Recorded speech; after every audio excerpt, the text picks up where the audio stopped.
മോഹൻലാൽ നായകനായി എത്തിയ തുടരുമെന്ന ചിത്രം 34-ാം ദിനത്തിലെത്തിയിരിക്കുകയാണ്. 33-ാം ദിനത്തെ കളക്ഷൻ നോക്കുകയാണെങ്കിൽ ഇന്നും ഗംഭീരമായിട്ടുള്ള കളക്ഷൻ തന്നെയാണ് കാണാൻ കഴിയുന്നത്. 479ഓളം ഷോകൾ, 20,000-ഓളം ടിക്കറ്റുകൾ ഓൺലൈൻ ട്രാക്കേഴ്സ് വിറ്റുപോയെന്ന് പറയപ്പെടുന്നു.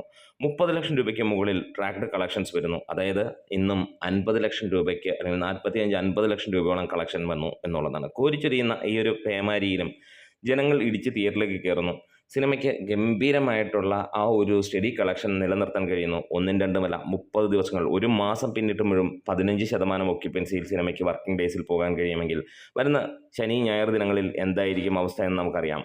അതെ, 30% മുകളിലുള്ള ഒക്യുപ്പൻസി ഓവറോൾ വരും. ഒരുപക്ഷെ അതിന് മുകളിലേക്ക് പോകും. കഴിഞ്ഞ ഞായറാഴ്ച വന്നിരുന്നത് 39% 1.25 കോടിയോളമാണ് കളക്ഷനായി വന്നത്. ഇതിനോടകം തന്നെ കേരള ബോക്സ് ഓഫീസിൽ നിന്ന് സിനിമ 120 കോടിയിലേക്ക് എത്തുകയാണ്. 119.5 കോടിയോളമാണ് സിനിമയുടെ കളക്ഷനായി എത്തിയിരിക്കുന്നത്. വേൾഡ് വൈഡ് ആയിട്ട് സിനിമ 135 കോടിയിലേക്ക് എത്തുകയാണ്. എന്തായാലും ഇതിനിടയിൽ നിരാശാജനകമായ മറ്റൊരു വാർത്ത, സിനിമ OTTയിലേക്ക് 30-ാം തീയതി വരുന്നു. അതായത് കൃത്യം പറഞ്ഞു കഴിഞ്ഞാൽ ഇനി 2 ദിവസങ്ങൾ കൂടെ കഴിയുമ്പോൾ വരുന്നു എന്നുള്ളതാണ്. അത് ആളുകളെ ശരിക്കും പറഞ്ഞു കഴിഞ്ഞാൽ ഒന്ന് വിഷമിപ്പിക്കുന്ന കാര്യങ്ങളാണ്. അത് എല്ലാ മലയാളികൾക്കും, കാരണം ഇത്രത്തോളം ഗംഭീരമായിട്ടാണ് ഒരു സിനിമ ഓടിക്കൊണ്ടിരിക്കുന്നത്. സർവകാല റെക്കോർഡുകളും ഇനിയും തീർക്കാൻ റെക്കോർഡുകളൊന്നും തന്നെ ഇല്ല. ഭൂരിഭാഗം റെക്കോർഡുകളും ഈ സിനിമ തീർത്തു. അതുമാത്രമല്ല, പുതിയ റെക്കോർഡുകൾ ഈ സിനിമ എഴുതി ചേർക്കുകയും ചെയ്തു. അതൊന്നും ഒരുപക്ഷെ മലയാള സിനിമയ്ക്ക് കേട്ടുകേൾവി പോലും ഇല്ലാത്ത കാര്യങ്ങൾ. ആദ്യമായിട്ട് മലയാള ബോക്സ് ഓഫീസിൽ നിന്ന്, കേരള ബോക്സ് ഓഫീസിൽ നിന്ന് 50 കോടി ഷെയർ കിട്ടുന്ന സിനിമയായി മാറുന്നു. അതെ, വേറൊരു സിനിമയ്ക്കും ലഭിക്കാൻ കഴിയാത്ത റേഞ്ചിലേക്ക് ഈ ഒരു സിനിമ എത്തുകയാണ്.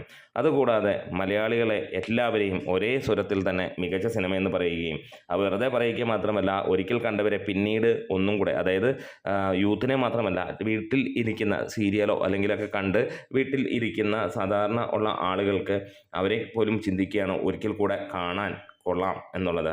എന്തായാലും ഈ ഒരു സിനിമയിൽ ഏറ്റവും ഹൈലൈറ്റ് ആയി നിൽക്കുന്നത് ലാലേട്ടൻ എന്ന ആ ഒരു ഫാക്ടിനെ മാറ്റി വെച്ചാൽ, അദ്ദേഹം നമുക്കറിയാം 42, 45, 47 വർഷമായി മലയാളത്തിൽ ഉള്ള ഈ ഒരു നടൻ.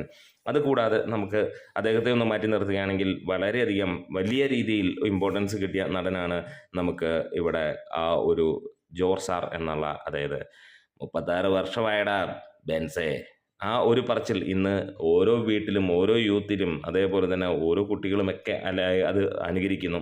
ഒരുപക്ഷെ നായകന്മാർക്ക് ഉപരിയായിട്ട് ചിലപ്പോൾ മാത്രമായിട്ട് ചില കഥാപാത്രങ്ങൾക്ക് അങ്ങനെയുള്ള ഒരിത് കിട്ടാറുണ്ട്.